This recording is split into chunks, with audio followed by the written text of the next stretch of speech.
مسلم میں حدیث ہے کہ مردے کو 3 اعمال کا ثواب پہنچتا ہے. ایک تو صدقہ جاریہ جو اس نے خود کیا تھا، دوسرا علم کی بات جس طرح امام بخاری امام مسلم نے احادیث کی کتابیں لکھی تو ان کو ثواب ملنا چاہیے، اور تیسرا نیک اولاد جو اس کے لیے دعا کرتی ہے یا کوئی صدقہ اور خیرات کرتی ہے وہ آٹومیٹکلی ثواب پہنچتا ہے. ایون نیک اولاد کے اعمال کا ثواب پہنچانا نہیں ہوتا، وہ آٹومیٹکلی ماں باپ کو پہنچتا ہے کیونکہ ماں باپ کی انویسٹمنٹ ہے نیک اولاد. سنن ابن ماجہ میں حدیث ہے ایک شخص کا اللہ تعالیٰ مرنے کے بعد مرتبہ جنت میں بلند کرتا ہے تو وہ شخص عرض کرتا ہے اے اللہ یہ میرا عمل نہیں تھا، تو اللہ تعالیٰ فرماتا ہے کہ تیرے بیٹے نے دنیا میں تیرے لیے استغفار کیا، اس کی برکت سے میں نے جنت میں تیرا مرتبہ بلند کر دیا. ہم اپنے زندہ ماں باپ یا فوت شدہ ماں باپ کے لیے جو بھی دعا کرتے ہیں انہیں اس کا نفع ملتا ہے. باقی ملاقات تو مرتے ہی ہو جانی ہے. دیکھیں نا بخاری مسلم کی حدیث ہے، سیدہ فاطمہ سے نبی السلام نے کہا تھا نا کہ ان قریب میں دنیا سے جانے والا ہوں، تو وہ رو پڑی اور پھر کہا کہ میرے اہل بیت میں سب سے پہلے تم مجھے آ کر ملو گی. اس پہ وہ مسکرا پڑی. تو مرتے ہی اپنے فوت شدگان رشتہ داروں سے آپ کی ملاقات ہو جائے گی، اور اللہ کرے کہ ملاقات آپ کی جنت میں ہو. اس میں آپ نے اپنی بھی فکر کرنی ہے اور ان کی بھی کہ وہ بھی جنت میں ہو، اور اگر وہ جنت میں تو آپ بھی جنت والے اعمال کر رہے ہو تو تبھی ملاقات ہوگی. اللہ نہ کرے کہ ایک جنت میں اور دوسرا اللہ کے عذاب میں ہو، تو اس کے لیے پھر جنتیوں والے اعمال بھی کیے جائیں اور ماں باپ کی طرف سے صدقہ اور خیرات کیا جائے. ایک دعا جو قرآن میں اللہ نے ہمیں سکھائی ہے، رب ارحمہما کما ربیانی صغیرا، اے رب ہمارے ان دونوں پر رحم فرما جس طرح بچپن میں انہوں نے ہمیں پالا تھا. اسی طریقے سے رب اجعلنی مقیم الصلاۃ ومن ذریتی ربنا وتقبل دعا، یہ دعا آپ تشہد میں مانگیں. بخاری مسلم میں آتا ہے کہ درود شریف کے بعد جو چاہو اپنے رب سے مانگو. مسلم شریف میں حدیث ہے کہ سجدے میں تم اپنے رب کے سب سے زیادہ قریب ہوتے ہو، خوب دعائیں مانگو. سجدے میں ماں باپ کے لیے دعائیں مانگیں. عربی زبان میں یہ کوئی مشکل نہیں ہے. رب ارحمہما کما ربیانی صغیرا، سورہ بنی اسرائیل میں یہ دعا آتی ہے.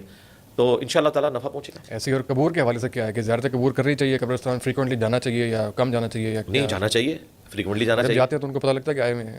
دیکھیں صحیح مسلم میں حدیث ہے کہ نبی الاسلام نے فرمایا میں نے تمہیں قبروں پہ جانے سے منع کیا تھا، اب میں تمہیں حکم دیتا ہوں کہ قبروں پہ جاؤ تاکہ آخرت کی یاد آئے.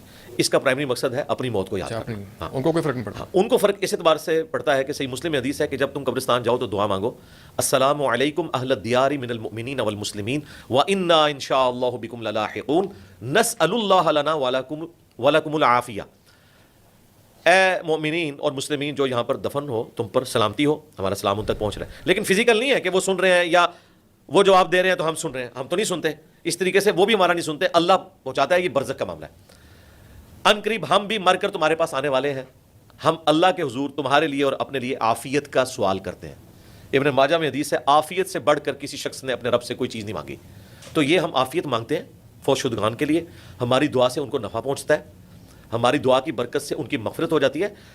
قبرستان کو تو چھوڑ دیں، صحیح مسلم میں حدیث ہے جس کے جنازے میں 40 ایسے لوگ شریک ہوں جو شرک نہ کرتے ہوں، اللہ تعالیٰ ان کی شفاعت اس کے حق میں قبول کر لیتا ہے. تو یہ اتنی بڑی فضیلت ہے. تو نماز جنازہ کی دعا میں بھی لوگوں کی مغفرت ہو جاتی ہے. اگر واقعتاً کوئی شخص ایسا تھا کہ وہ اللہ کے دین کے لیے درد رکھتا تھا اور لوگ اس کے جنازے میں شریک ہوئے، لیکن یہ کہنا کہ ایک شخص پوری زندگی دین کے ساتھ باغی رہا تو اس کے تو جنازے میں 40,000 لوگ بھی شریک ہوں، جس نے پوری زندگی خود قرآن کو نہیں پڑھا اس کی میت پہ قرآن پڑھوا کر آپ نے اس کو بخشوا لینا ہے. اور ویسے بھی یہ عمل تو بدعت کے اوپر مبنی ہے. آج کل تو 500 روپے ریٹ چل رہا ہے، آپ ایک قرآن خرید سکتے ہیں کہیں سے بھی پڑھا ہوا، اور زیادہ خریدے تو میرا خیال ہے 300 میں بھی پیکج کوئی طے ہو جائے گا. ان چیزوں کا کوئی فائدہ نہیں. دعا کریں، صدقہ اور خیرات کریں، اس سے بڑی اور کوئی چیز. وہ جو کہتے ہیں جو قبر پہ جاتے ہیں تو وہ آپ کی قدموں کی چاپ سنتے ہیں، ایسی کوئی وہ حدیث ہو رہا ہے، وہ بخاری مسلم میں حدیث ہے جب مردے کو آپ دفنا کر جاتے ہیں نا تو جانے والوں کی قدموں کی چاپ بھی سنتا ہے. وہ وقتی طور پہ اسے سنائی جاتی ہے تاکہ اگر وہ نیک ہے تو شکر ادا کرے کہ میں نے ان پر بھروسہ نہیں کیا، اور اگر بدکار ہے تو اس کی حسرت میں اضافہ ہو کہ مجھے چھوڑ کر چلے گئے. وہ تو اس سے پہلے بھی ہے. بخاری میں حدیث ہے کہ میت اپنی چارپائی پہ کلام کرتی ہے، نیک میت کہتی ہے مجھے جلدی جلدی قبرستان لے جاؤ، اور بدکار میت کہتی ہے کہ مجھے کہاں لے کر جا رہے ہو.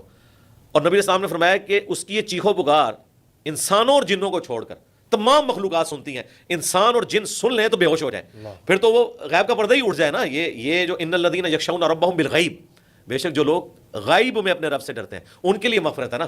ورنہ اگر پردہ اٹھ گیا تو پیچھے کون سی بات رہ جائے گی.